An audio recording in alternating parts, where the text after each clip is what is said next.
You kind of gave some there, but just from a overall perspective, what advice or tips would you give? I think you got to stay true to whatever the organization's goals are, or mission is, which I would Mhm. imagine are something along the lines of, giving every kid an opportunity to play, especially younger ages. Right. Um, Building good sportsmanship, supporting those coaches with what they need to do a good job and teach the kids, Hmm. and just creating an overall really positive experience for kids the little time that they might be doing this. And then the other piece of advice would be, you may have coached with these people and hung out with them in the stands and gone have beers with them after games and all that, but then all of a sudden you're in a different role and you have to kind of put that aside and really, deal with situations as they come up.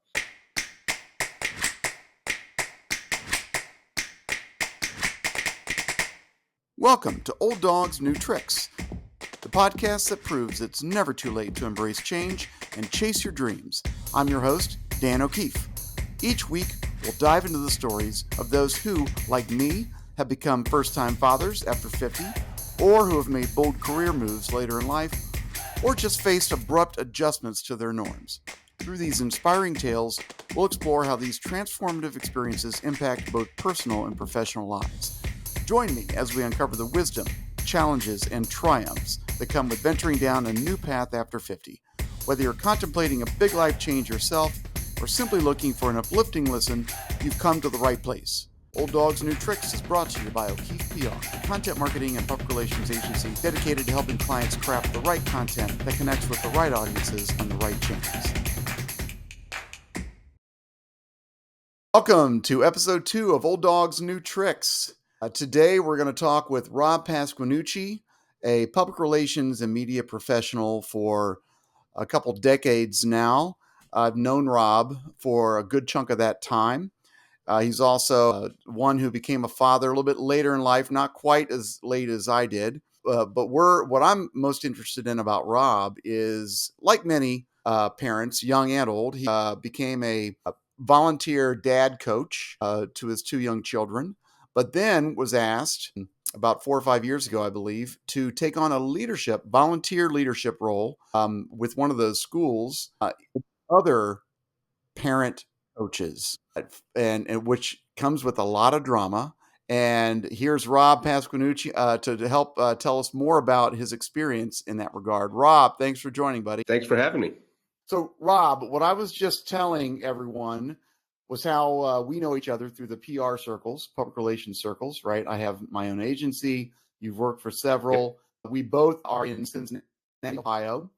And also, you have 2 young children, older than mine, right? Mine is coming up on 2.5 Right. years now. And you, as many parents do, you became a volunteer parent coach for both of them. Then something I'd never heard any other parent tell me was that you were asked at some point by their school to take on a leadership role in managing other volunteer parent coaches like yourself. Is that correct? Yes, that's correct. When my oldest son started in elementary school, we asked him about sports, and he said, I want to do track because that was one of the ones offered. So when we asked, the school said, yeah, great, but we need someone to coordinate the program. So, and this was in the midst of the pandemic, which added another layer of complexity. But I sat down with the director of the sports boosters and he said, listen, the guy who did it left, he'll give you the info, but it's yours. Yeah, So yeah. baptism by fire, as the cliche goes. Yeah. So, that started this kind of movement from, okay, I'd be happy to coach to I'm going to coordinate now. And luckily for me, there were several parents who had coached previously who showed up, who just kind of joined, said, "Hey, I've done this before. Let's all get on a Zoom call." And they've been wonderful and been extremely supportive ever since. And they've recruited other parents, which has helped sustain the program. They're all runners themselves. They do marathons, so they've been. I really lucked out there. So that was the start. And now here, I guess 4 or 5 years later, I'm now looking at. I've been asked and just started being the president of the Sports Boosters because people age out. Your kids are in elementary school only 6 years, 7 years. If you have multiple kids, you can extend that out. But at some point, they all go off to They all go off to middle school, high school, and beyond. So that's where I'm at now, and it's a different, again, a different layer of leadership that I need to do, and management of volunteers, of volunteer coaches, and really a pretty decent budget of money because people pay to participate in these sports, and we have to manage that and make sure we're being good stewards of that money and supporting the kids ultimately in their goals. Cool. Well, I want to hear more about that, and I'd love to get into maybe a couple stories that you don't mind sharing. But before we do that, let's step back and tell us about briefly about yourself, your career, and your family. And of Sure. course, I'd love to hear about your two kids, their ages, their so on and so forth. Right. So yeah, I grew up in Cleveland, Ohio, and have moved my way south, and now I'm in Cincinnati with you, of course. And have always been a big fan of sports. Cleveland, it's sometimes a sad story, but fortunately, in 2016, LeBron James changed that history. So I've always been kind of involved with, even down here, doing some youth sports coaching before I had kids. Now, fast forward, I'm married. My wife, who works at P&G, and I have two sons, ages 6 and 10, and they are at right now Kilgore Elementary, which is on the east side of Cincinnati. And they're it's especially my older son took a big interest in sports. It started with track, and then that led to basketball, and now very heavily into baseball. So that's again a whole nother thing. Nobody's asked me to do anything with baseball. They know I can't hit a baseball to save my life. But those have been it's become a different aspect of family life, and one that has its challenges, to be honest, but also has its rewards. So there's different sporting events we're going to on any given weekend throughout the school year, and even with baseball extends into the summer months quite a bit. And there's even something that I didn't know that's called fall ball, which is baseball that happens during the fall months. It's a more casual kind of league, but it's a chance for them to keep their skills up. So Right. it's been an interesting journey and an enjoyable one, but certainly you learn a lot as part of it, which is great. And we you mentioned baseball. So we fostered, my wife and I fostered our two young cousins on her side of the family for about 3 years. This goes back a few years, but boy, they were playing baseball, basketball, a little bit of football. But the baseball, man, that keeps you occupied almost every weekend. Fair to say, and during the week. Oh yeah. Yep. And my son, just got picked up by a higher level team, sort of a higher bracket. So it's he's going to be doing more baseball next spring. Got it. Got it. Well, so tell us, dive back into that journey from volunteer parent coach to this leadership role with with your boosters organization.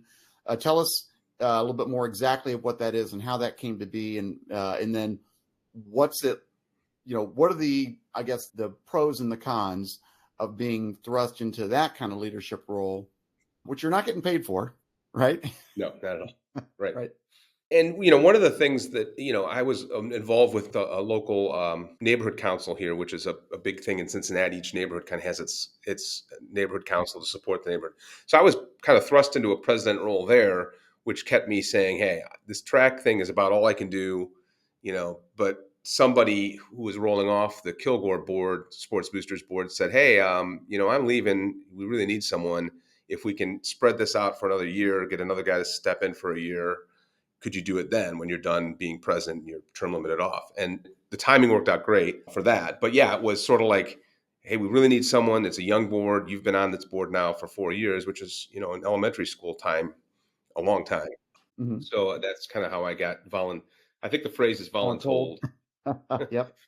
It's a matter of, there's times you say, hey, this is a good opportunity. The organization needs me. I can give back a little bit and support the community.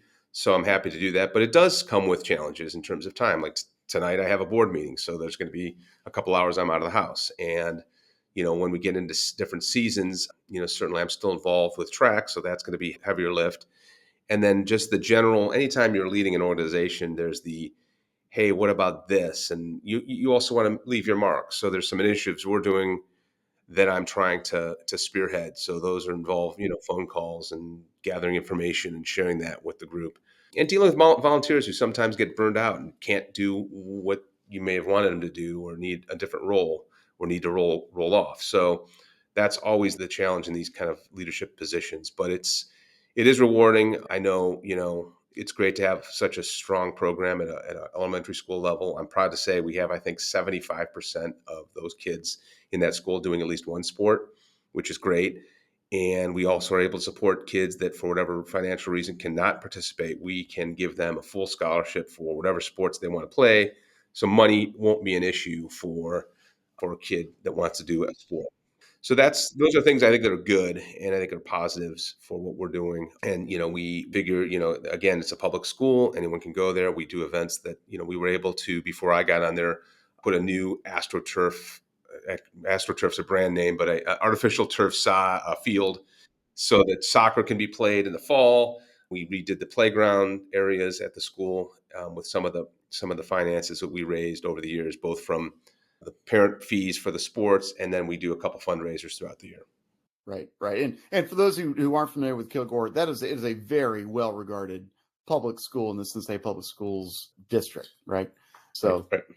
gotcha. And well, tell us about the cons, right? So again, I'm assuming there's probably a little bit of drama there. Correct me if I'm wrong, but again, man, I've been a sports dad to our foster sons, who ironically are living with us again now.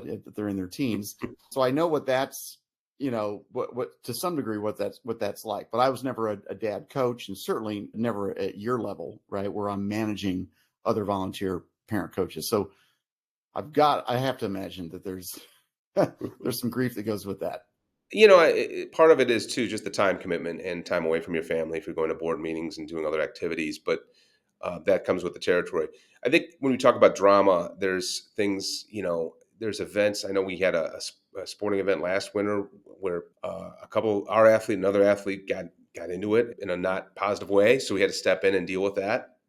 Fortunately, in this particular sports case, the league is very good at helping us navigate that, but we had to navigate it and take appropriate action. And we've had certainly parents, both parents, spectators that get a little too excited, and then parents that are either coaching their kids directly or just even in the stands that get a little bit too involved, and we sometimes have to rein that in. And you don't want to kill the passion and the interest, but you also need it to be appropriate. You need to make sure they're supporting their child, and what they do at home is on them. But we've got a coach that we hope is going to encourage participation. There's going to be equal playing time. There's going to be all the good things we want to make sure it's a positive experience for that child. And the parents sometimes can get in the way of that, in terms of their interaction with the coach. And sometimes, quite frankly, we have some coaches that don't fully adhere to that, and that becomes a situation. So we've adopted a coach's code of conduct, which is sort of like a baseline, like here's the things we expect of you. And at times you have to kind of talk to people and enforce that. And it's not something I like to do, especially in a close knit community, which Kilgore's a neighborhood school, so a lot of these folks live maybe around the corner or a couple blocks over, and you see them at drop off and pickup.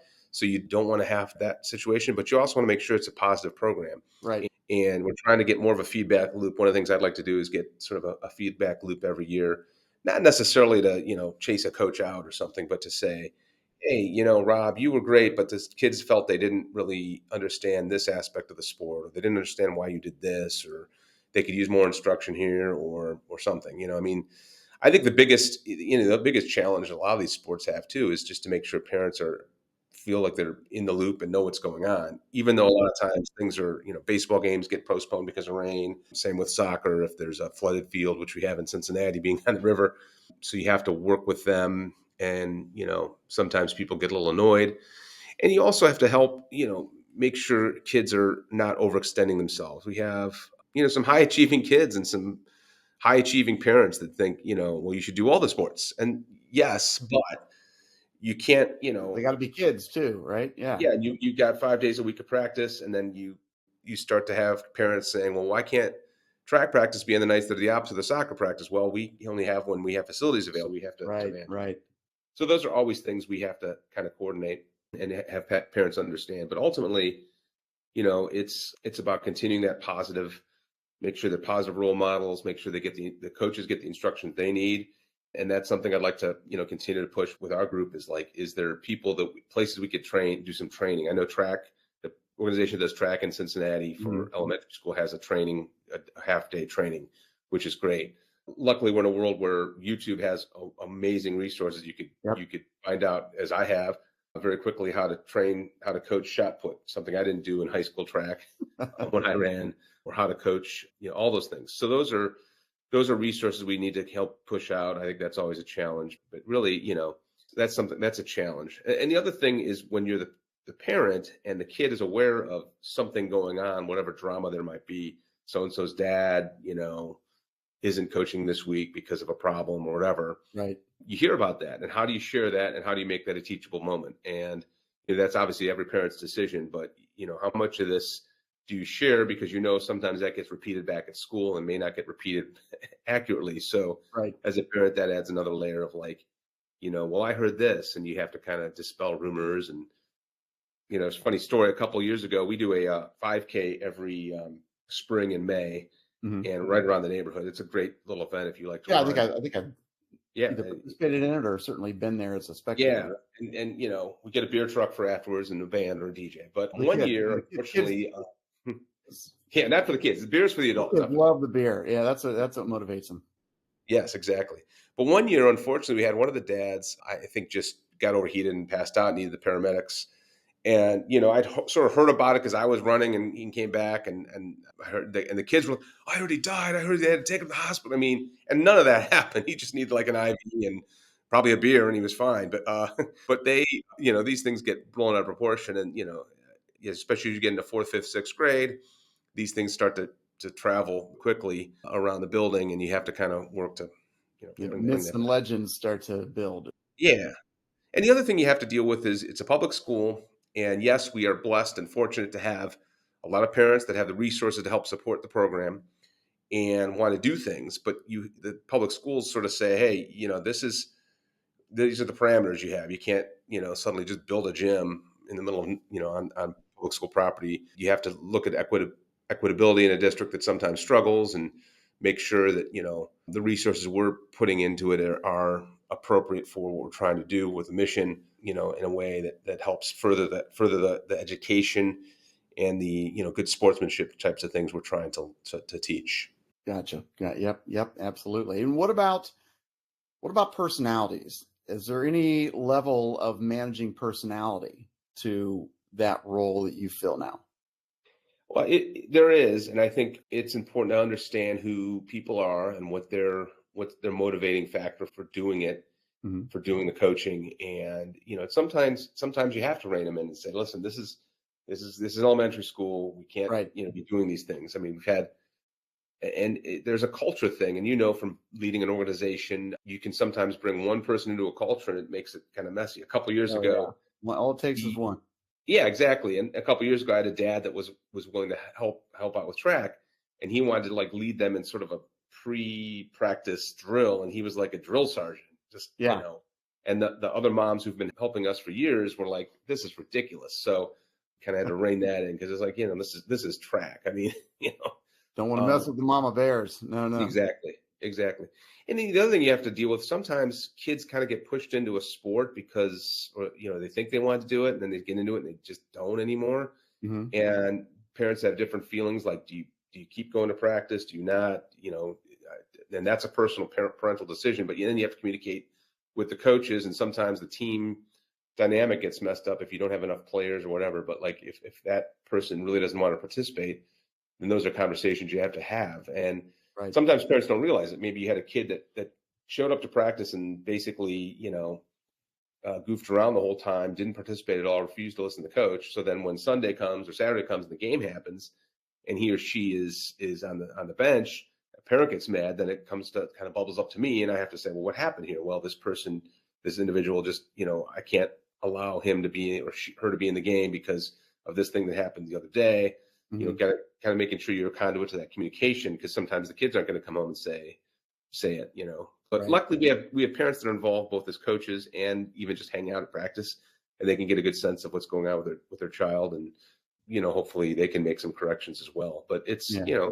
it's a complex age, especially the very young kids. I mean, we have kindergartners, and there's some that are just full of energy and jumping around, and you can't control them, and there's some that get sad very easily, and you have to kind of give them a hug and, kind of keep them working. But those are the challenges you deal with, and you hope you get parents that can manage that and help that and work through it, because especially the younger kids, they're coming to practice and they've been cooped up in a school all day, so they're usually full of energy, and Yep. trying to direct that in the right place can be a fun challenge. Like what you hear so far? Make sure you never miss an episode show by clicking the subscribe button now. This podcast is made possible by listeners like you. Thank you for your support. Now back to the show.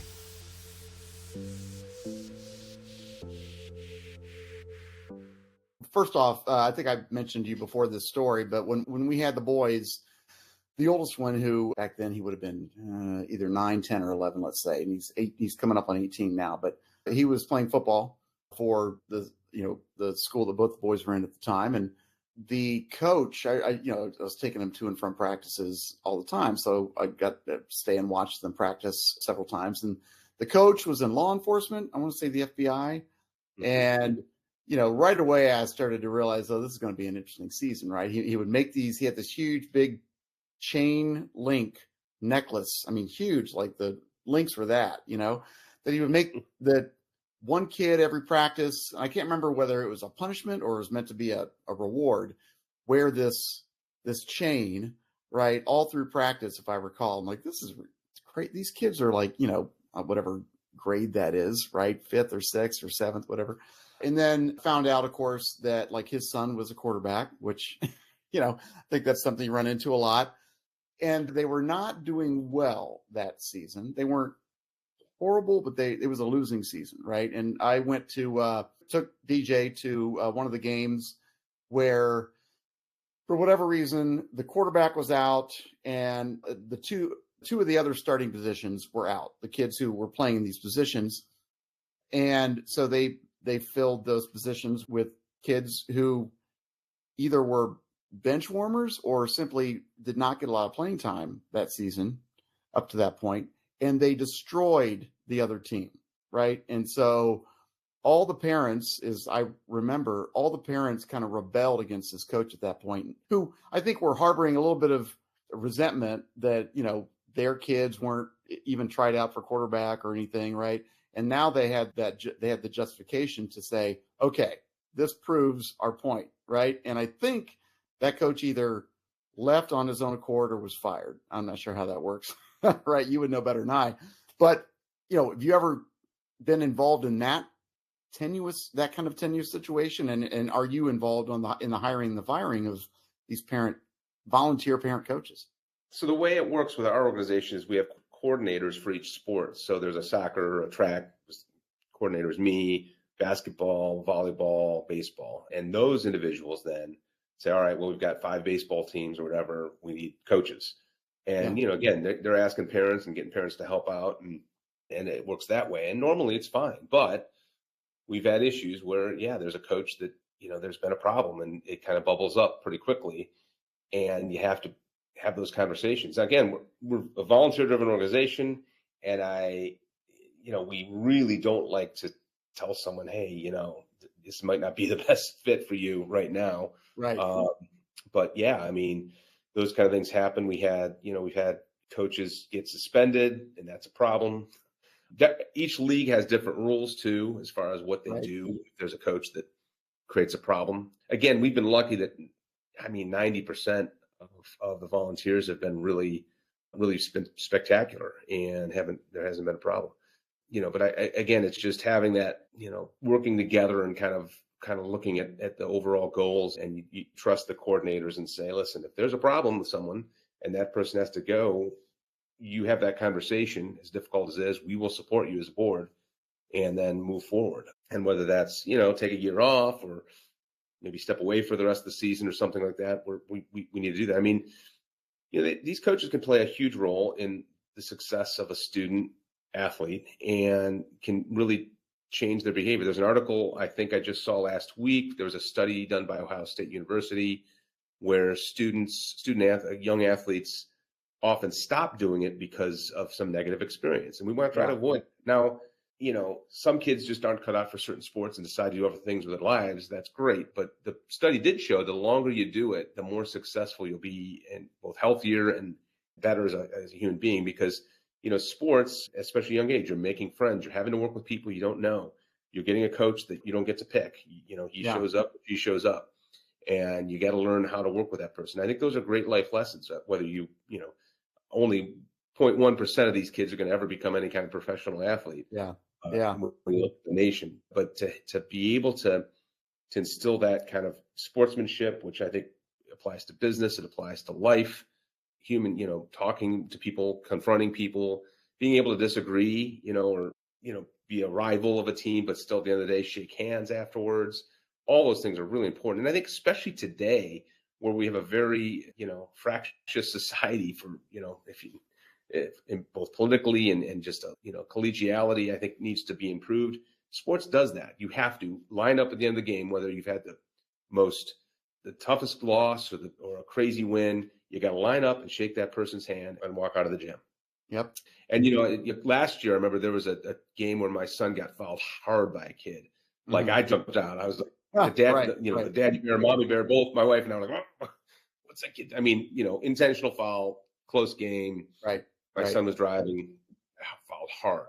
And at the end of the game, to that kid's credit, he came up to my son and said, sorry, good game, Good. And that's great. I love to see that. That's a well-coached kid, and when my kid does that kind of stuff. Even though the kid did what he did, he's well coached because he realized it in the moment or immediately after, and then rectified the situation on his own accord. Right. Right. Yeah. Yep. Yeah, and there has to be consequences for some of these things. So if if a kid does that on our teams, we have to sit him down or her down and say, listen, you can't do this. And again, that's what's great about sports. And I think that's always got to be part of it. And that's why, I've been, sitting at my kids' games and seeing other coaches act like jerks and make the kids publicly feel like this big, because even if they did something completely wrong and they purposely messed up, the worst case scenario, you can't scream at them. It's the whole praise in public and, discipline in private. I think that's really important for coaches. Yeah. To take a kid aside and say, listen, you can't do that. If that happens again, we're going to have to sit you down. I mean, those kind of things. And oftentimes the hardest thing is to coach your own kid, and especially in a competitive sport, a team sport, because you have different parameters as to what's okay. You might drive him or her harder than maybe you should because you expect so much more of them than other kids. Right. Or maybe you're soft on them. Either one is wrong, and it's tough. So the times, I try to lay off my kid if I'm coaching him. Track is pretty easy, just run faster. But right. Anytime it helps out with basketball, whoever wins, run faster. Yeah, exactly. But I think that parents can always best intentions, but they have to really try to rein themselves in with their kids, and understand that, because kids will test you, because you're the dad or the mom, and they're going to test you, and you got to try to rein that in. Well, I think I agree with you. That's very true. And I've not been in that position, but I realize that you may be being not quite 2.5, I could find myself in that position soon. I will totally be a YouTube coach, by the way, too. Because I'm not a good athlete, so I'm totally going to be taking all my cues from YouTube.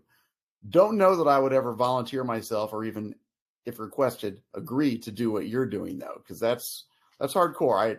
I totally give you props for that. What advice would you give to other parents who are asked to take on that kind of leadership role for their school, for their boosters or sports program? And you kind of gave some there, but just from a overall perspective, what advice or tips would you give? I think you got to stay true to whatever the organization's goals are, or mission is, which I would imagine are something along the lines of, giving every kid an opportunity to play, especially younger ages. Right. Building good sportsmanship, supporting those coaches with what they need to do a good job and teach the kids, and just creating an overall really positive experience for kids the little time that they might be doing this. And then the other piece of advice would be, you may have coached with these people and hung out with them in the stands and gone have beers with them after games and all that, but then all of a sudden you're in a different role and you have to kind of put that aside and really deal with situations as they come up. Yep. And I think it's also important to get the facts, and if there is a situation, because emotions run high, and Yep. parents will contact you and they'll be upset if something happened, and you got Yeah. to get both sides of the story. It'd be easy to pick up the phone or an email or a text from a parent, and then immediately go running off that coach and say, "Well, what happened with Johnny here?" And there's always two sides to that, and make sure you get both sides and try to come up with an equitable response. I mean, this is low stakes kind of stuff. Yeah. So you're not going to win a World Series or the Super Bowl here, but you are going to have a huge role in these kids' lives. I mean, sometimes bigger than you think, and they'll remember how they were treated. And, you hope that 10, 20, 30 years down the road, they do the same thing. I mean, I think I do some of this because I had great coaches as a kid. Right. One of my friend's dad comes to mind. He was a great, great guy. He coached me in basketball. He was terrible at basketball, but he was patient with me. He worked with me, and celebrated when I finally got a shot off and scored. In fact, I remember a game where he called a timeout and said, "We got to get Robbie at the time, a chance to score." You and I are living mirrored lives, my friend. Yeah. That was exactly me in basketball. Oh, horrible, but they Yeah. had their best to give me a shot. Yep. So they set it up so that here's a play that I get the ball. And as I recall, I was going up for the shot, and a very large kid kind of fell back on me, like a gigantic kid. So Right. luckily I got on the line and took a couple foul shots. But those are the kind of things that happen. And but that, I think, instilled in me sort of like, hey, this is a great thing to do, to help out, help kids out. And and I'm an example. You don't have to be a tremendous stellar athlete to do this, but you do have to have good organization skills. So I'd say even if you're a leader or even just a coach, the more, and we're communicators, so it's helpful. I was gonna say, and you're a communicator too. Yeah. That cannot be discounted. Yeah. And luckily we have great tools now. In fact, the baseball team my son was on this spring used an app called Game Changer, and there's other ones like this. We use Sports Engine at Kilgore, but literally you could see the game progress live. That's cool. Yeah. Yeah. So and oftentimes you don't always hear the strikes and balls count. You don't keep track of them in your head. So we'd open up Game Changer, be able to see it, and they even have an AI written story afterwards, like a game story, like a journalist would write. So it was always kind of fun for my kid to read. It was, but those are the kind of tools that you have now. So as a coach or a coordinator of a league or whatever, you can push out this information a lot quicker. I can give credit to the track organization in Cincinnati that finally went away from a phone call system where you call a voicemail to see if the track meet was going to be canceled or held up because of weather. Now they have a push email group chat thing where they'd say, "Hey, we can't do long jump because the pit's full of water today," or whatever. Right. So those are great tools. Then we can communicate that to the parents, and and again, that's the communications is so important, to let people know when games are, when things are going to be, where they're going to be, because I don't know how many Saturdays and Sundays we're getting in the car, plugging something in a map, a place we've never been to, a school. And, there was one game this winter, and luckily we gave ourselves enough time that it was like what was supposed to be one gym was at another gym, luckily in the same general area, but like would have been nice to know beforehand. And it wasn't the coach's fault. Yep. Yeah. Absolutely. Yeah. So, but yeah, and I mean, getting your kids started early is a great thing too. So we do some pony league, we call it, basketball and soccer, and it gives a chance to just get them out on a court and throwing a ball around and shooting hoops or kicking. So those things are good. I encourage parents to do that. Even if you're not sports minded, you got to give kids exposure to everything and then see where they end up. Yep. Well, that's what we're trying to do with ours. So definitely take your advice. So, Rob, I think it's great what you're doing. You're an old dog like me. So, and lastly, I guess, are there, do you think it's better that you're an old dog in this position, or do you wish you were 10 years or so younger, or does it matter?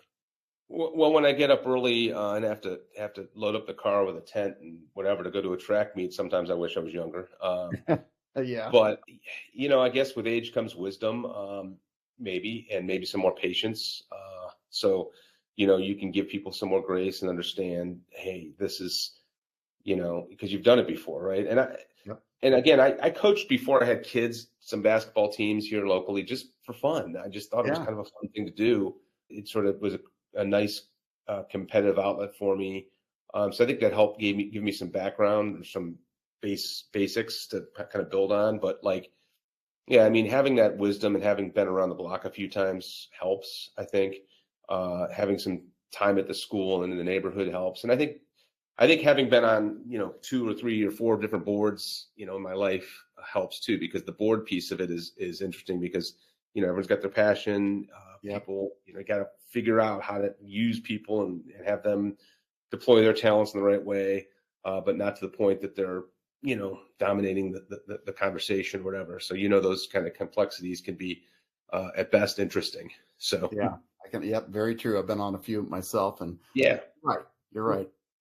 Well, Rob, I think it's great what you're doing. I think your kids are going to be better for it. I think all the kids that you coach are going to be better for it as well. So we thank you in that regard, and thank you for being on the Old Dogs New Tricks podcast, helping us get this kick started, and hopefully we'll have you on again. And for now, I just say go out there, have fun with yours and their friends, Yep. and win some games. All right. Yep. Go Mustangs. Yep. And Go if you guys are Mustangs. ever around in the winter and in Kilgore, go to the gym and catch a few basketball games. It can be pretty exciting. I will definitely do that. Who knows? One day my kid might be playing against, well, not one of yours, but let's maybe you and, Sarah decide, No, there'll be none of tricks. I'm done with tricks. Done with tricks. No tricks. That'd be quite a trick. Got it. Well, thanks, Rob. We appreciate it. All right. Take care. Thanks, Dan. Take care. Thank you for tuning in to Old Dogs New Tricks. I hope today's story has inspired you to never stop learning, growing, and chasing your dreams, no matter your age. If you enjoyed this episode, please hit that subscribe button so you never miss a dose of inspiration. And be sure to share with a friend who could benefit from these empowering tales of transformation in the latter half of life. Join me again next week as we uncover more stories of those boldly embracing change after 50. Until then, remember, you're never too old to learn a few new tricks.